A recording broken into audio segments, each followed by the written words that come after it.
मैं एक विवाहित महिला हूँ। मैं अपनी शादी में बिल्कुल भी खुश नहीं हूँ। ऐसा इसलिए क्योंकि मेरे पति मुझ पर कभी भी ध्यान नहीं देता है। वे अपनी छोटी सी दुनिया में मगन रहता है।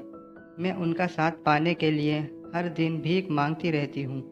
शायद इसका एक कारण ये भी है कि हमारी अरेंज मैरिज हुई थी, इसीलिए उसे मुझसे कभी लगाव नहीं हुआ। हालांकि मुझे भी इस शादी में कोई ख़ास दिलचस्पी नहीं थी, लेकिन मैं इसके बाद भी राज़ी हो गई। ऐसा इसलिए क्योंकि मेरे माता पिता इस रिश्ते से बहुत खुश थे। यही एक वजह भी है कि हम कभी भी एक दूसरे के प्रति आकर्षित नहीं हुए। हम केवल नाम के विवाहित जोड़े हैं जो दूसरे लोगों की तरह एक ही घर और छत के नीचे रहते हैं। ऐसा इसलिए क्योंकि वे एकदम उबाऊ आदमी हैं। उसे रोमांस के नाम पर कुछ भी नहीं आता है। हम शादी के बाद केवल अपने हनीमून पर गए थे। उसके बाद हम आज तक कभी भी एक साथ बाहर नहीं गए। सच कहूँ तो उसका मन बुद्धि व्यक्तित्व मुझे हर दिन उससे दूर करने के लिए मजबूर करता है। वह केवल अपने काम में डूबा रहता है। उसका काम ऐसा है जिसकी वजह से उसे ऑफिस जाने की ज़रूरत भी नहीं पड़ती, इसीलिए वह घर पर ही आराम करता रहता है। यही एक वजह भी है कि उसे दिन के हर मिनट में अपने कमरे में देखकर मुझे बहुत ज़्यादा निराशा होती है। वह बस बैठता और काम करता है, यहाँ तक कि लैपटॉप के सामने खाना भी खा लेता है।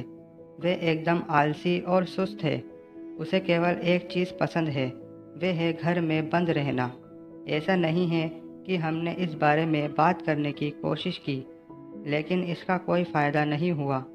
मैंने उसे इतने हिंट दिए कि हमें साथ में डेट पर जाना चाहिए, लेकिन उसका रवैया कुछ का कुछ है।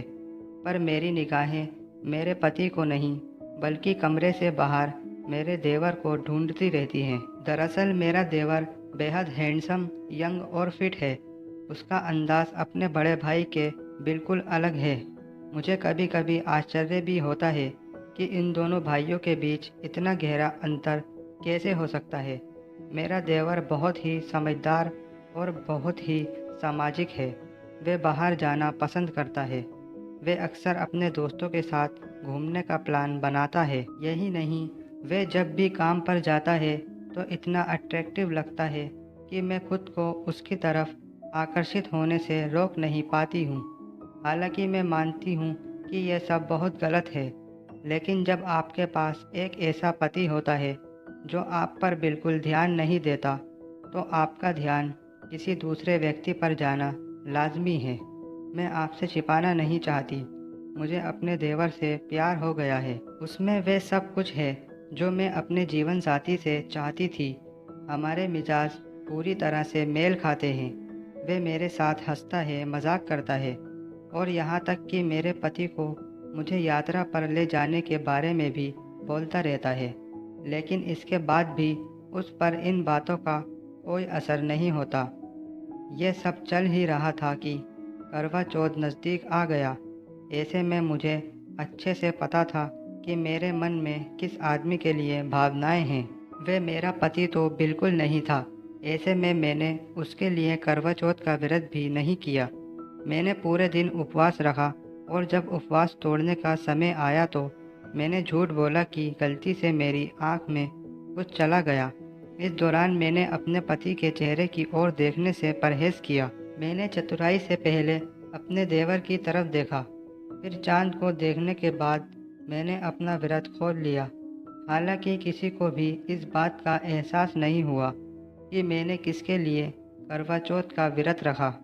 मेरा मानना है कि यह महसूस करने की दिशा में पहला कदम था कि मेरे देवर के लिए मेरी भावनाएं क्या हैं। उसे बताना चाहती हूँ कि मैं उससे बहुत ज़्यादा प्यार करती हूँ। मुझे बस अपनी इच्छाओं पर काम करने का एक तरीका निकालने की ज़रूरत है, चाहे इसमें तलाक हो या अफेयर। मैं फ़ैसला लेने के लिए बिल्कुल तैयार हूँ। मैं अपने पति के साथ नहीं रहना चाहती। मुझे उससे बिल्कुल भी प्यार नहीं है। दोस्तों, ये कहानी आपको कैसी लगी हमें कमेंट करके ज़रूर बताइए। और हमारी वीडियो अच्छी लगी हो तो वीडियो को एक लाइक ज़रूर करना। और हमारे चैनल पर नए हो तो चैनल को सब्सक्राइब ज़रूर करना। कहानी सुनने के लिए धन्यवाद दोस्तों।